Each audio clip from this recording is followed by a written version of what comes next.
All right, that's 2:02. We might kick it off. Thank you very much for everyone for attending this webinar. My name is Adrian Webb, and I'm a member of the Australasian Transport Research Forum's Public Transport Research Committee. Today's session is being recorded.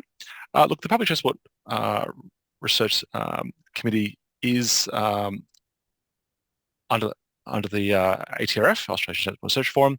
Look, it's a team of professionals that include academia, government, industry, volunteering to improve and push better public transport research in Australia.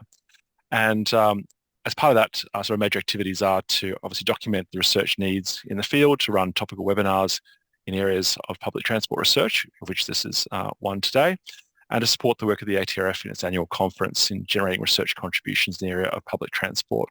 And of course, to encourage more funding of public transport research that's focused on industry needs. If you don't follow us on LinkedIn, please do that. A quick plug for the upcoming conference, the ATRF conference in Perth. That's from the 29th of November to the 1st of December. Full information is available on the usual websites for that. So if you can make it over to Perth, do check it out. A lot of stuff happening over in Perth from public transport perspective at the moment, so probably well worth the trip. Look, I've worked in public transport now for a bit over 25 years, and I've had a bit of a history of working with academics and students over that time. A number of academics have worked with me on terms of putting together an annual list of research topics for students either at an undergraduate, master's or PhD level, and we've sort of helped out with various research. It's been a real passion to work with organisations such as iMove, which is a cooperative research centre, and organisations like the Public Transport Research Group out of Monash to do investigations. As part of the of this committee's work, we are having a discussion around things we could investigate. And one of the things that we were talking about was that there's been a lot of work done in terms of what research into public transport is required by government or by industry, but there was rather less understanding about what research was required by the advocates in this field. And that's been basically the genesis for this webinar today, to really start to kind of explore some of those opportunities and some of those things that we think where academics and advocates can work more closely together. So today we'll have a bit of talk about the role of academics in transport advocacy, and there's obviously a broad spectrum from people who are academics and very passionate and can advocate for their own work or particular causes, through to advocates who do pure research and then make that available to everyone, including governments and advocates. A lot of complex issues here in terms of a lot of academic research these days is tied to government grants, which often comes with certain expectations around confidentiality or privacy. And of course, academics, like everyone else, are less inclined to bite the hand that feeds them. So we have a wide spectrum of people in this area. We've got three great speakers today, and we've got Professor Simon Kingham, who's joining us from New Zealand, who University of Canterbury.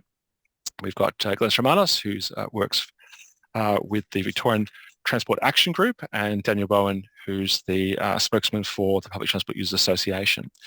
We'll start by playing a video that Professor Simon Kingham put together for us. I gather Simon is actually able to take questions later, but at the time this was recorded, we weren't sure if that was going to be the case. So let me quickly roll that video for you. Just 1 second.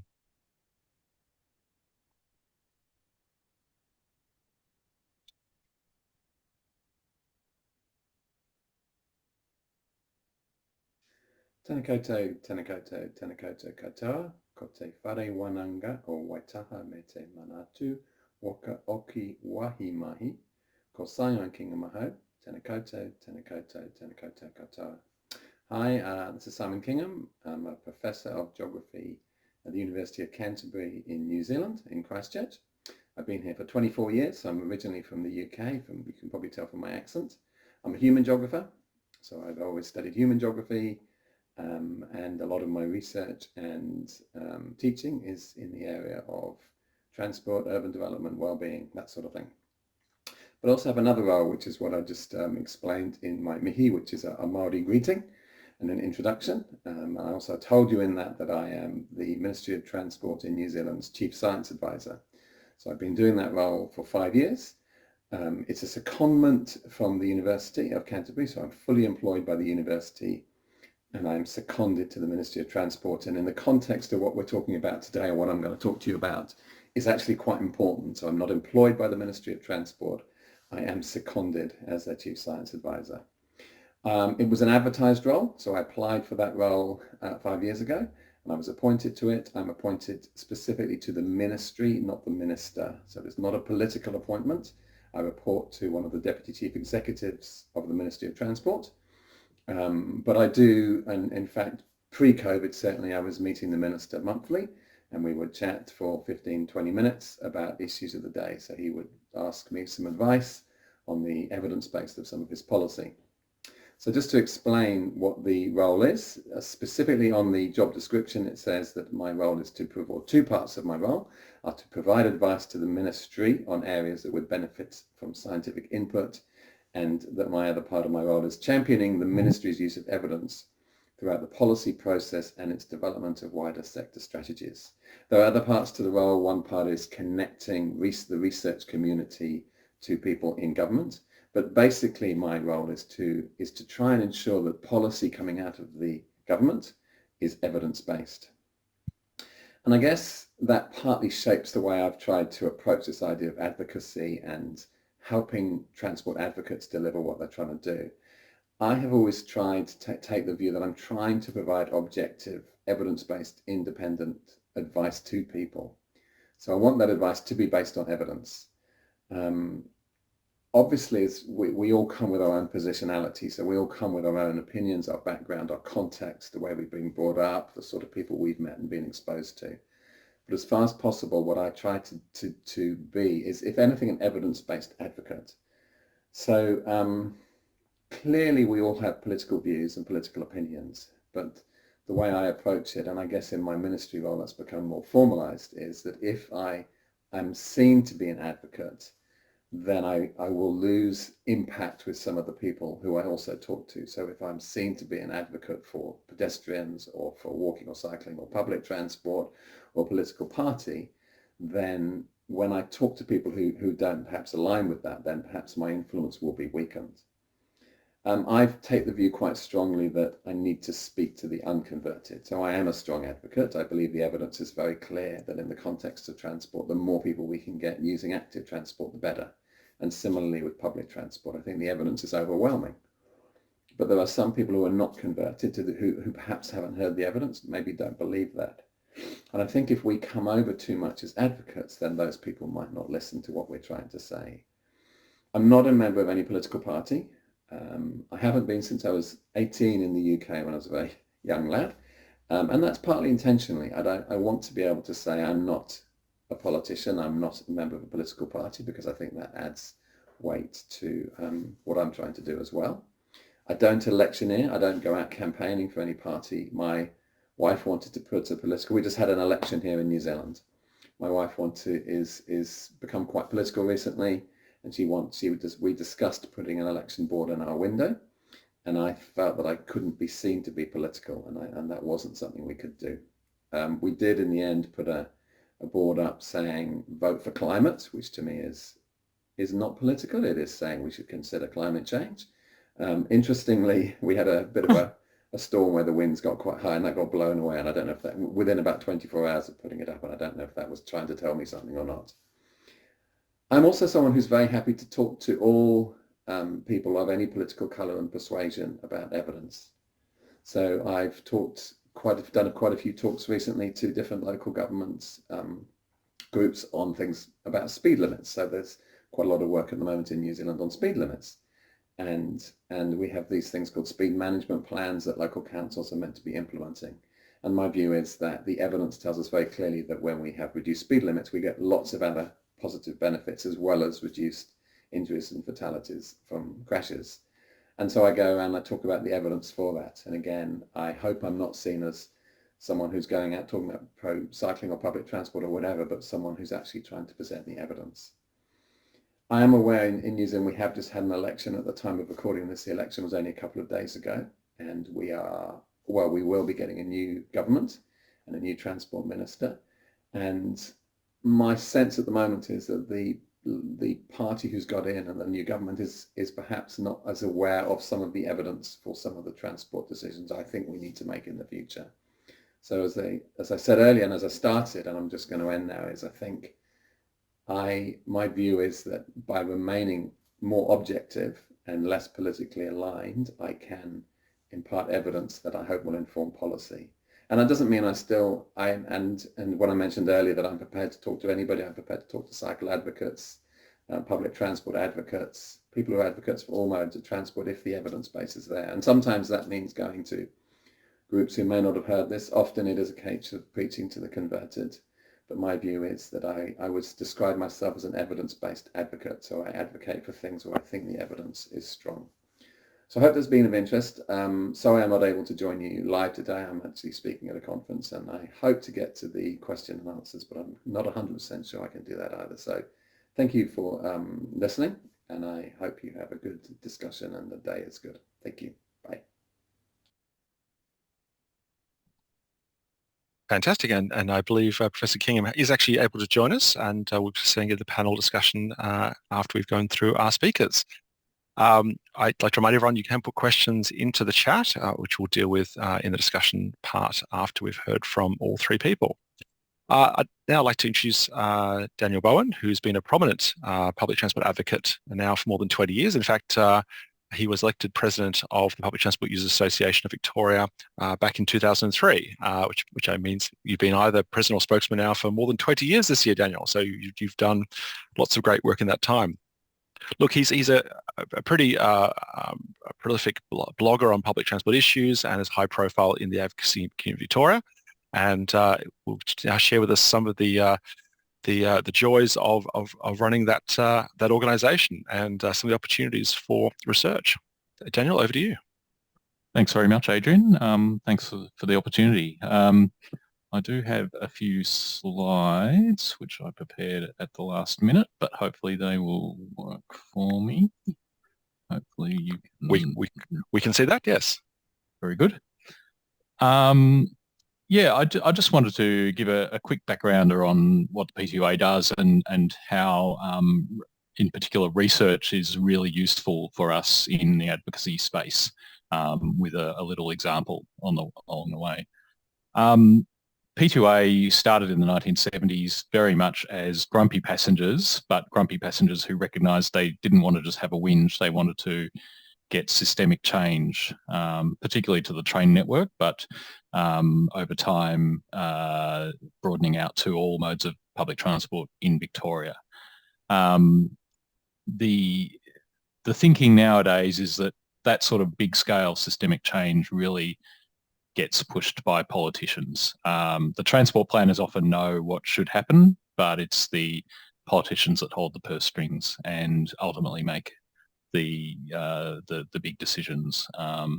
If you're going to get a new rail tunnel or a big upgrade to service frequencies, the transport planners might agree, and they might push for an internally within government, but ultimately the politicians will make the decision and tick the box that says yes, you can have the funding to do that.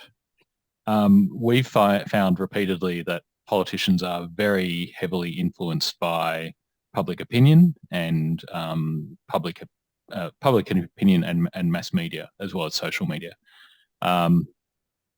This is not a bad thing, of course. Politicians ultimately are perhaps aiming to be re-elected, and they keep their pulse on what the public think. And we've certainly seen in Victoria some elections, some state elections, where public transport was a key issue. I think you can argue in the 2010 election in particular, the ALP lost power, and one of the reasons was a general kind of anger around the state of public transport.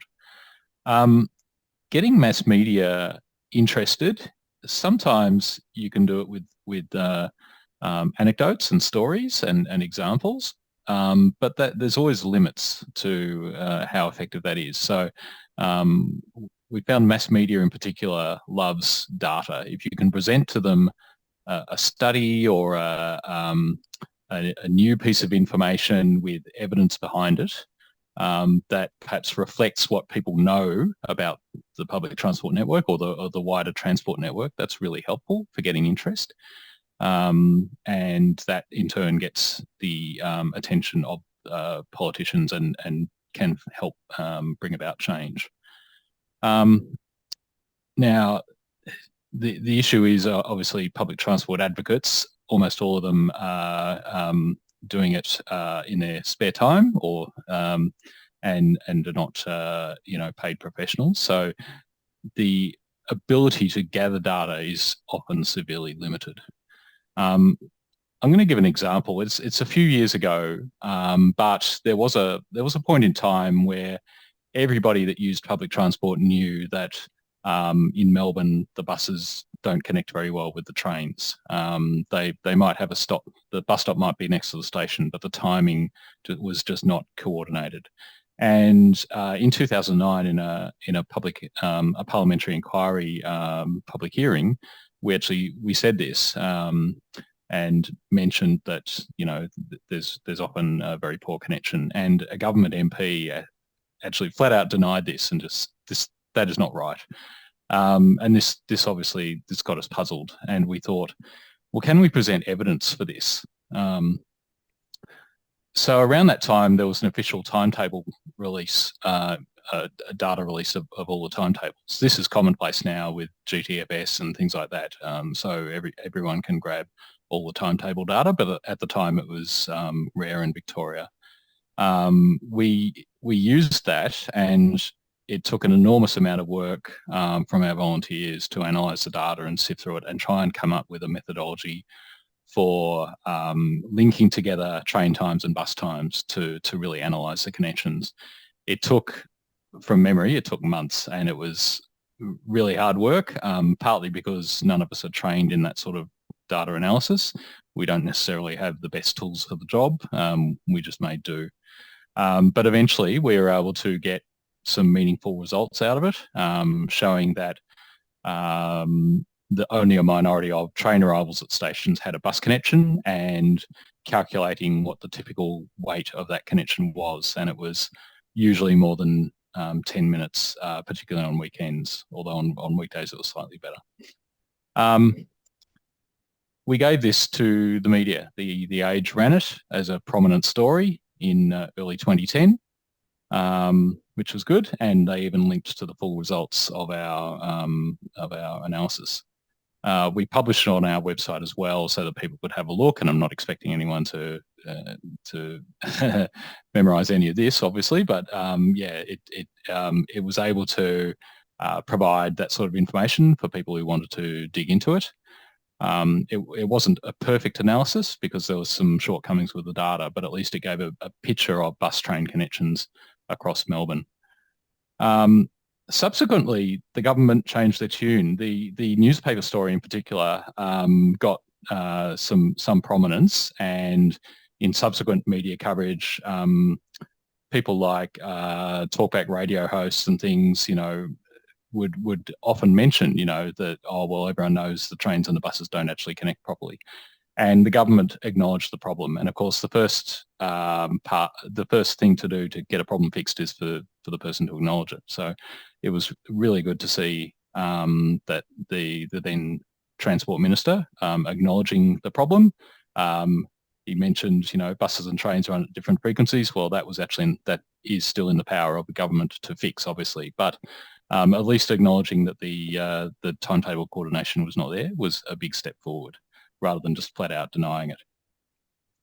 Subsequently, after the 2010 election, the coalition came to power. One of their pledges was to form Public Transport Victoria, which was part of that was to help coordination across different modes of public transport. And I hope the example of poorly timed connections was part of that. Now, I'm not going to claim that it's magically fixed all the problems with bus train connections in Melbourne, but certainly not, far from it. But there has been action where it really matters, including today you'll find regional connections are quite good in terms of timetables. There's a good level of coordination. And for night bus connections, there's been a lot of thought put into to those where it really does matter, because the trains are only running once an hour and most of the buses are once an hour as well. So it really matters. Plus people don't want to wait around at a cold, dark bus stop at night. So they have put in the effort there. They hopefully, and I would say across the rest of the network, there is, some improvement in connections. It's by no means perfect. But it's all come about through that research, I think. Getting that research, but also getting it into the public sphere and making sure that it's part of a narrative that says, well, look, passengers have told us this for years, that they're sick of coming out of the station and seeing the bus just departing because it's timed poorly. Recognition of that problem, I think, is now there in official circles, including senior government circles. And the transport planners probably knew it all along, but sometimes I think to get the politicians to recognise things, they need to read it in the paper. So look, I'll stop there, but I just wanted to emphasise sometimes research is really important. Advocates love this type of research. In this case, we did it ourselves, but it's incredibly difficult to find the resources to do it, and the expertise. And it's an essential part of advocacy, though, is having good data. So I'll leave it there. Thanks, Adrian. Thanks very much, Daniel. And I'll remind everyone watching, you can put questions into the chat, and we'll get to those at the end of it. It's my great pleasure to introduce Glenyys Romanos. Glenyys, it's very difficult to work out how to introduce Glenyys because her resume is so vast and varied, but I'll hit some of the high points. Glenyys was elected to Brunswick City Council in 1991, where she served as Mayor of Brunswick from 93. Then subsequently elected to Moreland City Council, which is now Merribeck, from 96 to 99. In 99, she was elected to the Victorian Legislative Council as the member for Melbourne Province. After her parliamentary career, she came to work for the Victorian Department of Transport, and part of the reason for that was that she was always passionate about transport as both a local and state representative. In 2021, she was awarded a member of the Order of Australia for significant services to the Parliament of Victoria and to the community. Glenyys is a member of VTAG being the Victorian Transport Action Group. And one of the reasons why we've asked Glenyys and Daniel to speak today is that they're both involved in advocacy for public transport in Victoria, but approaching it from very different perspectives. So Glenyys, over to you to tell us a little about VTAG and how that works. Yeah, thanks for that introduction, Adrian, and thanks for the invitation to highlight the fact that I've been an advocate for a long time as a citizen for public transport and active transport, as a local councillor, as a state government MP, and that's an important part of being an advocate as a councillor and an MP, is that you're advocating among your own colleagues who are the decision makers as Simon pointed out, on many transport projects and related matters. So that's an important role too, and also in terms of the development of policies at government level. After politics and after work in the public transport division, about 10 years ago, some of us formed the Victorian Transport Action Group, formed initially to campaign against the East-West Link, but we've stuck together since then. We have about 40 people on the mailing list with a core of 12 to 16 active members, all passionate about improving Victoria's transport, especially public and active transport. And you will already realise that we're quite a different type of organisation from the PTUA, which is a broad membership base and gives a lot of good leadership publicly, and we tend to operate a little bit more behind the scenes, often for good reason. But maybe we could be more active out there in the media. Our membership, or the most active members, transport planners and engineers, social planners, land use planners, and most have had experience in local or state government. And we do have some valued members who are academics. We're a mix of retired working people and consultants. We meet monthly online, but occasionally in person for discussion on a theme or for social purposes, and we communicate mainly by email. We discuss a whole range of current issues and transport concerns, ideas, and make decisions about whether to work on a submission or paper, or to write to a minister, to senior bureaucrats, or to approach a council about a matter. So we're looking through our active members to influence the transport agenda. We organise delegations to relevant people, and we address a whole range of topics and projects. We support other advocacy groups, the Rail Futures Institute, Transport for Melbourne, Friends of the Earth's campaign for better buses in the West, for example. So the question I think you've posed, Adrian, initially is how academics could help advocates. And I want to first of all say that collaboration between academics and advocates has always been important and is also still important in the present. Many academics have been thought leaders,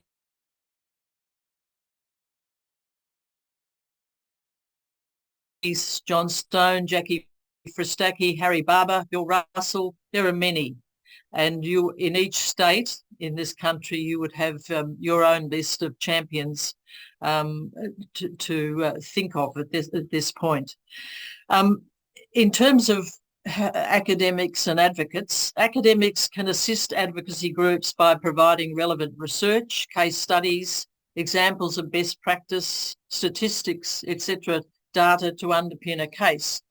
And I'm mindful of a current good example that's just been published in the Journal of Public Transportation by the Centre for Urban Research, RMIT, which measures the actual timing of public transport provision and residential development in greenfield estates in Melbourne. And it's just been published, and it's absolutely relevant and timely. It shows that many growth areas wait 4 to 14, up to 4 to, not many wait less, but many also wait 4 to 14 years for buses to be introduced into areas some of which have been promised better transport infrastructure at the time those estates were developed. But Bus Association of Victoria, I believe, funded this research, and it's pertinent because the Victorian government's latest housing statement designates 10 activity centres for accelerated development, which are to become thriving centres of housing and essential infrastructure. So it's a timely message about the need for whole of government planning and implementation, and for transport infrastructure to not be left behind, and to keep up with land use development. So that piece of research is in putting the case for those pilots to make sure that the infrastructure is developed, is provided in a much more timely fashion. Attention to another very important example, but it's a little bit further back. When I was on Brunswick Council, I was the council rep along with our project engineer on the Northern Metropolitan Transport Group. That group was the predecessor to what is currently the Metropolitan Transport Forum, representatives of local government with an interest in transport, and with a lot of potential, I think, to play even a greater role in the future. And at that, back in the late 80s and early 90s, both coalition and Labor governments saw public transport as a cost and a burden to government, and wanted to reduce costs and wanted to actually remove the upfield train line, would you believe, the major train line through the centre north of Melbourne, and saw that running a tram and a train in parallel was inefficient. So there was a big local campaign to retain the upfield railway line, and the Northern Metropolitan Transport Group engaged Paul Mees and Patrick Moriarty, then at RMIT, to assess the potential impact of removal of the upfield line in Melbourne's north, the impact it would have on the Sydney Road.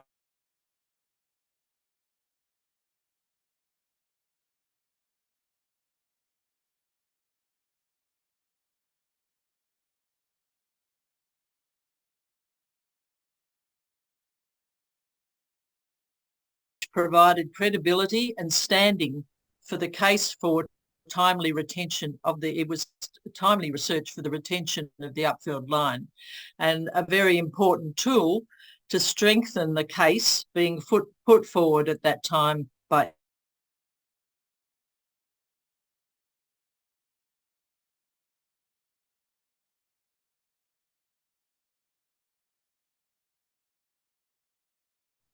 Glenyys, we're just losing your audio every now and then, so I'm just going to turn your camera off for you. So if you can keep on talking, but we'll... Glenyys, are you there? Looks like we lost Glenyys. All right. Okay. Am I back? You're back now, yes. Right, thank you. I think, yeah, I'll have to watch whether I occasionally get the traffic here. Can you hear me, Adrian? We can hear, yes. Yeah. Some academics are very good campaigners themselves, and advocates can support them in their work, and the way in which they go about it. And I want to again use an example of Ian Woodcock's design studios and the work he did with design studio student with his architecture students at RMIT, and campaigning for a new approach to grade separations in Melbourne. Ian campaigned widely for 1 or 2 years, developing a presentation with his students to put before government, professional bodies, consultants,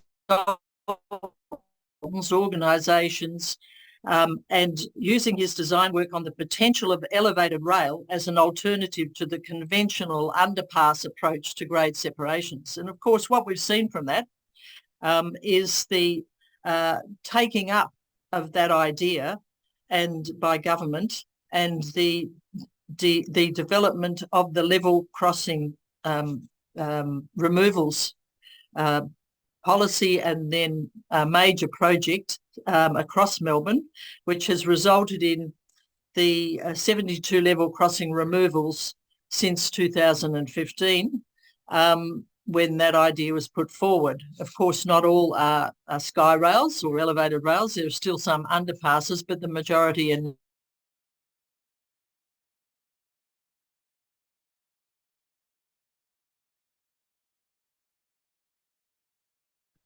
Glenyys, we've lost you again, so we might just perhaps hold it there with your presentation and move on to the general chat. I'd just like to remind everyone you can put your questions into the chat, and we will answer them. Glenyys, do you want to finish your talk? You might have to turn your camera off just so we can hear the audio better. Is that okay? Yeah. Yeah. Okay. Hello? So we can hear you now. So perhaps do you want to finish off your? Yeah, look, Adrian, I've got a lot of other points that members of Victorian Transport Action Group have passed on about suggestions for academics for better support for advocates and communications. Also, the way the importance of encouraging students to engage with and learn from advocates. And I note that from your conference and your other work that you're doing in terms of development of the research agenda at that academic level with various universities and tertiary groups, it seems to me that ATRF is well into all that. But maybe I can offer some of those suggestions later on as part of the discussion.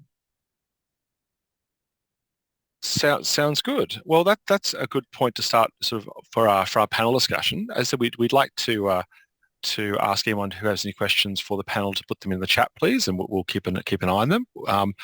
There's a few different topics we'd like to kind of cover off in our chat. The first is looking at we've talked about some of the challenges for advocacy organisations, some of the barriers to academics being involved, and perhaps look at the assistance that we can look at for researchers to assist advocates, and talk about some of the topics we're perhaps missing, and how we can make sort of research more impactful. But Daniel, I might start with you in the chat. You've obviously talked about a lot of the resourcing challenges that you have with the PTUA. I know that part of being involved with an advocacy organisation is everyone always wants you to advocate for the things that they want, but rather less enthusiastic about stepping up and helping. What really struck me about your data presentation is that that's a really interesting opportunity, particularly for things like undergraduate students, to do sort of analysis of that kind of stuff, because I know certainly when I worked for the Department of Transport in Victoria, we often used to work with students to develop up particular research topics or particular things. Is it unheard of to have universities sort of come to you guys and say, "Hey, what do you want researched? What would you like us to look into?" Is there any kind of relationship there that exists at the moment? There is a relationship, and we do have a few contacts in academia who have been quite helpful. I'm not sure any of those have so far kind of gone through the full cycle through to fruition of research resulting in a finding, resulting in being used for a campaign as such.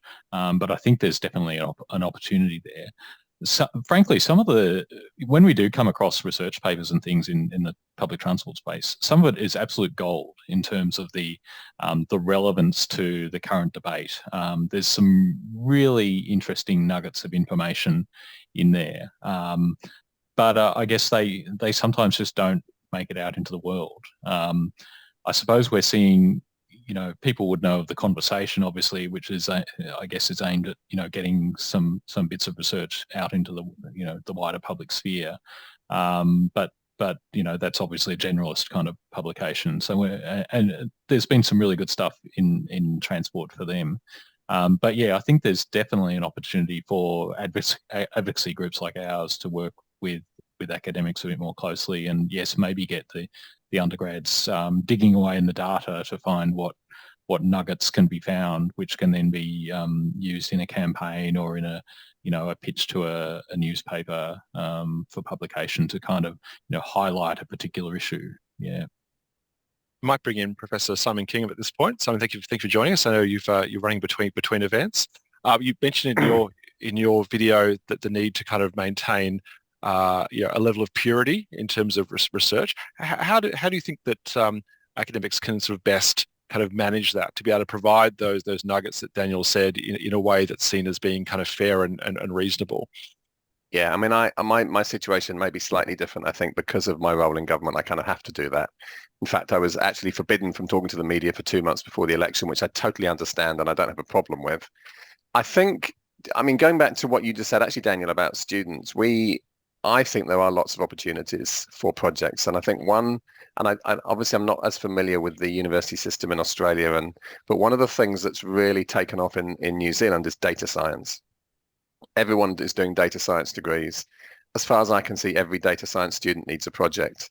And so your example earlier about the connections between buses and trains, to me, that sounds like an amazing data science project, or it potentially could have been an amazing data science. So I don't know if some of the other academics or Graham or others can comment on that, but if you go to the data science programs and you've got data, that's what they love. I teach a course at the moment which has just finished last week, and we have 23 groups of students doing projects. And they quite often, and they're third-year students, so they're not masters or PhDs, so they're not amazing. They are sometimes really, really good, but the quality is not guaranteed.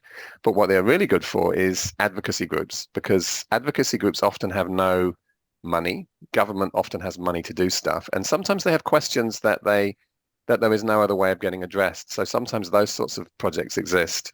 As I say, I'm happy to talk to you about data science in New Zealand and if there's projects, but I think you should obviously go to Australian people first. I think some people, going back to your comment, Adrian, I think some people are quite happy to very clearly align with advocacy groups, and that's fine. As I said, I think it is kind of horses for courses and the way you're trying to position yourself. And I have tried to position myself in a particular way so that, and I guess my job at the moment means I have to. I think most academics love being asked their opinions on stuff. It makes them feel self-important, which we all love that. But, they actually want to talk to people, and it's a case of whether they're doing that openly where everybody can see that they're talking, or whether they're just happy to sit down quietly and chat to you and point you in the direction of some of the research. And I think it was really good that when you said, I think it was you, Adrian, said, or did you, Daniel, say some research, and you started with the letter G and you said it's great, and I thought thank goodness, because I thought you were going to say garbage, and I think sometimes as academics we are guilty of writing stuff in a certain language that makes it almost indecipherable. And I'm really pleased you mentioned the conversation, because I think the conversation is a fantastic outlet, and it definitely is something I would encourage academics to use, and I would encourage advocates to go and have a look at, because I think there's some really good stuff, and it is trying to convince academics to write in ways that lay people can understand, and it's not always what all academics are good at. So I think the conversation is a fabulous thing, and unfortunately I think the system doesn't reward us to write in the conversation sometimes. It does, certainly in New Zealand, and my experience in the UK is it encourages us to write for top academic journals, and sometimes that means it's not always decipherable by a more lay audience, but I think the conversation is a way we're trying to change that, so that's excellent. I think what's interesting about that is that, of course, it relies ultimately on developing up those relationships between academics and individual people. Glenyys, you've maintained a lot of relationships with a lot of different organisations over the years. How do you think we can sort of strengthen that kind of relationship between academia and advocates? Is it at quite a formal level, or is it simply just basically building personal relationships with academics that are relevant to particular areas? Well, it's at a whole range of levels, obviously, Adrian. The feeling in our group was that academics could suggest links for students to advocacy groups to identify subject matter for research and surveys and data collection. But the feeling was that they need to be practical and useful projects for collaboration, rather than more esoteric subjects that are often seem to be chosen. So there may be some resistance from some advocate groups to ideas, coming from academics and students. But in terms of relationships, there are many ways, of course. Students and academics could stay in touch with advocacy groups through membership, or through just keeping in contact or helping to peer review certain submissions or papers. Forums, we've mentioned forums that some universities run on topics, on themes, and there are various groups like SGS Economics and Planning who have regular newsletters, and I think the Centre for Urban Policy at RMIT does as well, where links are made and contacts are built through those subscriptions and lists and so forth. But if I could also just say here that one of the areas where maybe academics need to build more relationships is with local government. It's been put to me that local government roles where many changes in transport are initiated or sought to be initiated, but are blocked by other tiers of government or by restricted funding. So there may be the opportunity for a lot of work to be done in this area. And one example is the electric vehicle charging advocated for over 10 years by local governments, but not actioned for a decade at other levels of government. So we've we've proceeded on a ad hoc case-by-case basis with developer agreements rather than a system-wide approach which should have been put in place years ago to progress more sustainable solutions.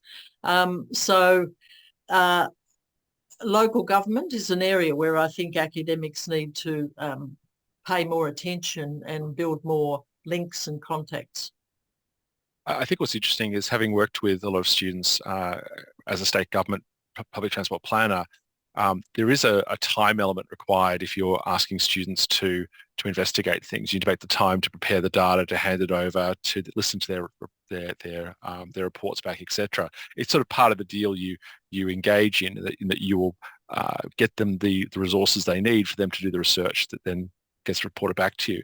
I've always found it incredibly valuable, but I appreciate that for many advocacy organisations, they may not have the time or resources to kind of manage that. Although, to Simon's point before, with the opening up of data, often that data is in the public domain already. And I think Rail Back on Track in Queensland's been doing some interesting work where they're going right back into all the data sets that are being released to do a whole lot of analysis that's then sort of published in terms of performance and reliability, etc. So the open data environment does open up a whole lot of new research opportunities because that data is already available. Whereas, 20 years ago, somebody needed to sort of pull it together. And of course, from an advocate's perspective, it's very difficult to get your hands on that data in the first place, or it's getting obviously easy now with open data.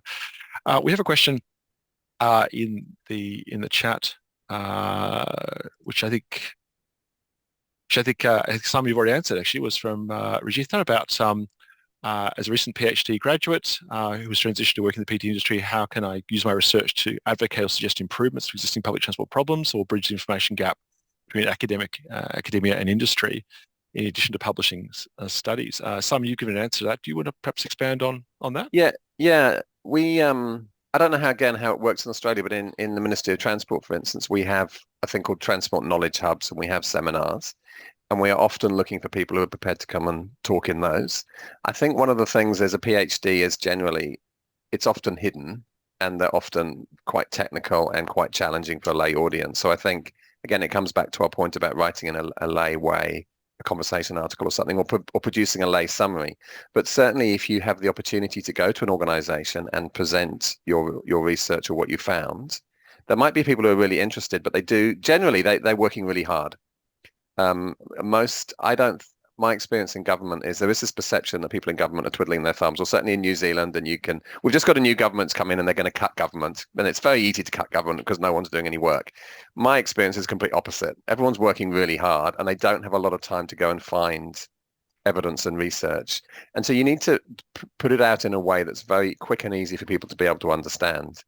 And as I say, in New Zealand, we have this thing called the Transport Knowledge Hubs. We have a series of seminars. We would welcome somebody like you coming to speak to us, although I think you need to go to speak to people in Australia, because it sounds like that's what your PhD is, I assume, more relevant to. But it's finding those openings. I don't know if different government departments, transport people, have seminar series or are open to people coming in and doing presentations, but it does need to be in a lay summary version. I'll just give one little tale. When I started in my role in Wellington, I decided each week I would synthesize down into lay summary a piece of research that had come out, and they did this thing called Simon Says, and this is what it was. It was a very cheesy name, I know, but I circulated this, and what I found was it was actually quite hard to find things that even I could understand. So I would look at academic literature, particularly trying to focus on Australia and New Zealand stuff, and I'd try and write a lay summary, and it was then put online. And I don't think academics always do themselves a huge service, because we don't make it easy to understand what the key findings are. Because most people who are making decisions, or in government, policymakers, aren't really interested in the method. They don't want the detail of the method. They want to know what it means for them making a decision. So I would say, Rajitha, just have something ready that people can understand what's the policy implication of what you're doing, and try and find ways, or find the right person who is open to you, perhaps going in and talking to people, or sending them a lay summary. And again, that's where the things like the conversation are really good. Fantastic, Simon. A question from Marianne in the chat. We're the Town and Country Planning Association exploring themes that intersect with transport and urban planning, e.g. community health impacts of transport requiring collaboration between academic realms. Are the silos opening up in academia between various realms? And I guess the question for this group is those complex multidimensional questions that have impacts on public transport and other areas, and how it relates to advocacy. Is it difficult for advocates to work across? Can advocates be the glue that holds us all together to encourage academics to talk to each other? Glenyys, I might. Oh, that's a hard one. It's a hard one. But BTAG does have a very wide range of specialists and a wide range of academics. So in a sense, your organisation does bring together a lot of different perspectives at the moment, doesn't it? Yes, and we did make a submission to the white paper on aviation policy and development around airports. And we brought in expertise. We were fortunate to have some people with expertise in the aviation industry who came in to help develop that paper, which went to the federal government quite recently, and has raised issues about health concerns around airports. So we're pleased that that initial submission from VTAG was taken note of, and I believe the TCPA will also continue to use that vital information and that paper as a reference for further work and advocacy to the federal government on aviation policy.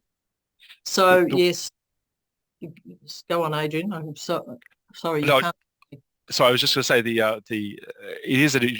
VTAG is a fascinating group in that you are producing fairly detailed, long papers on a whole range of topics that are submitted, and I think the multidisciplinary nature of some of those white papers is pretty extraordinary for a volunteer-based organisation. So it's an interesting reflection from Marianne's question about how you bring various academic streams together. Effectively, you're bringing academics together in an advocacy sense to comment on these kind of issues, which is quite unusual. Well, in that sense, we welcome academics and other people with expertise in various parts of the industry to come in and out of our group, to contribute where they're able, because Daniel made the point that we're all volunteers and we're not spending our day on these issues. These are over and above the other things we're committed to.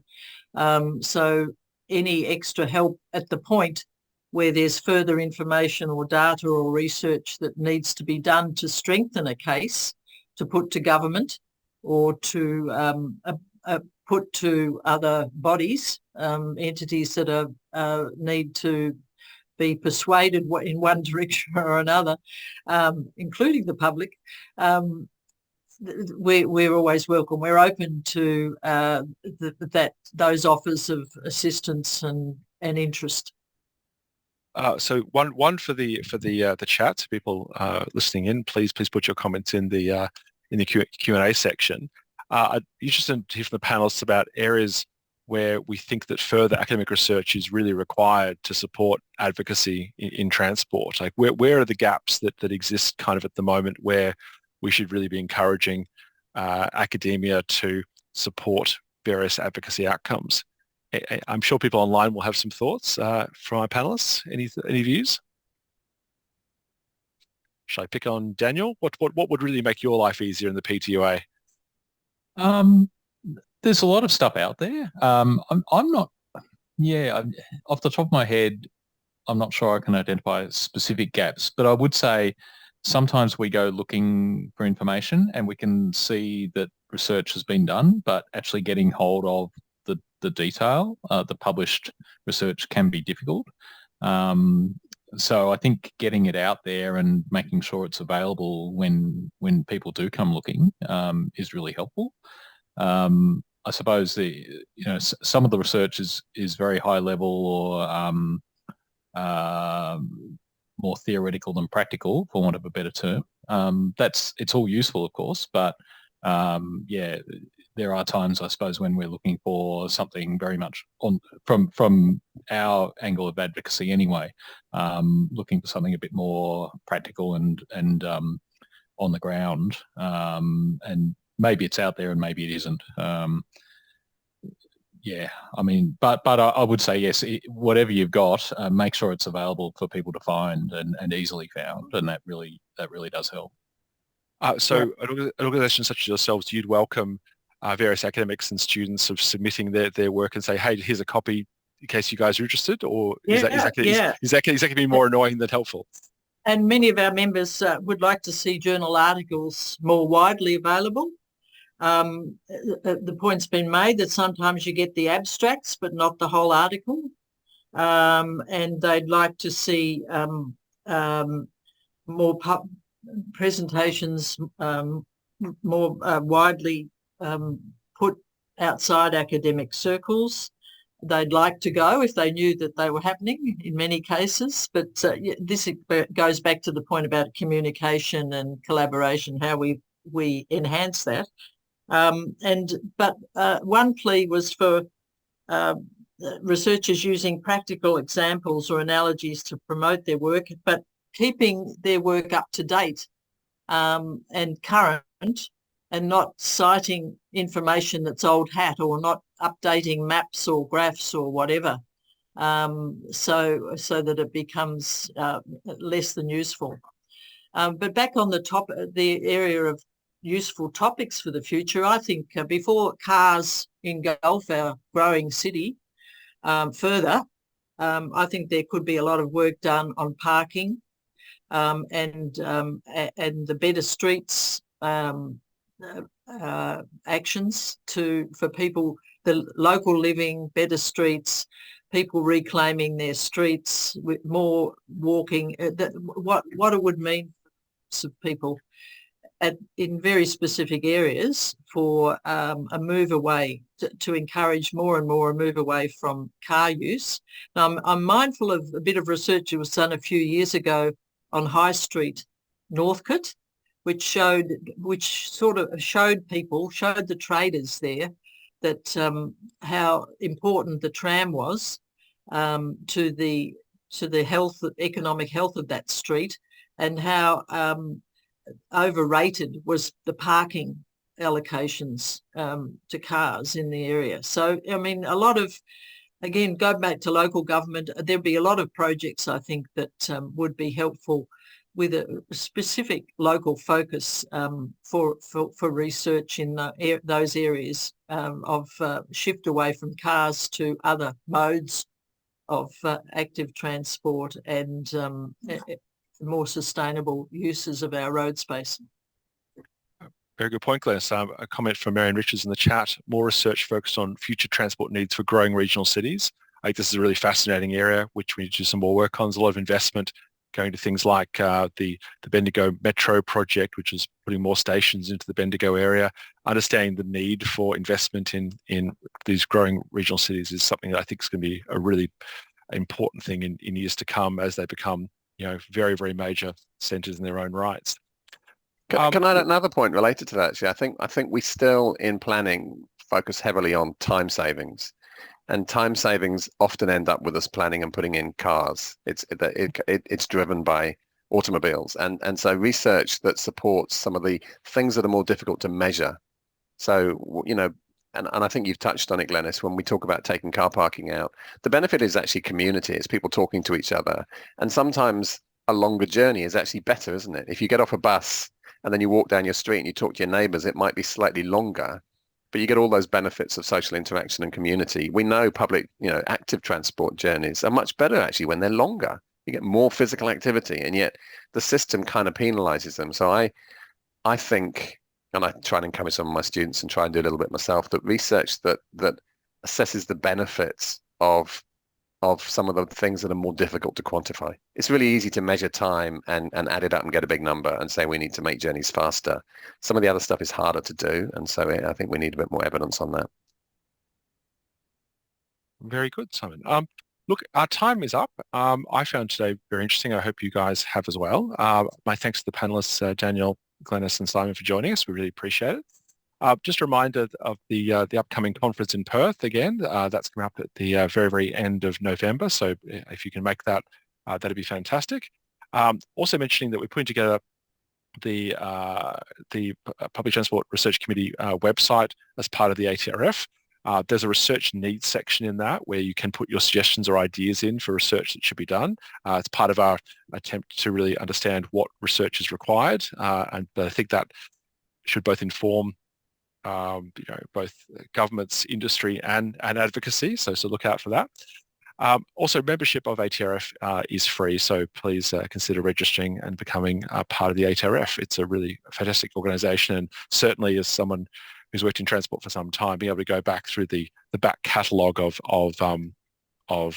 research papers to see what's been done sort of over the last few decades has always been very, very fascinating. So that brings us to an end in today. Thank you so much for joining us, and we're aiming to do a few webinars on public transport per year. So please look out for the next one. Thank you for joining us, and have a good day. Thanks, everyone.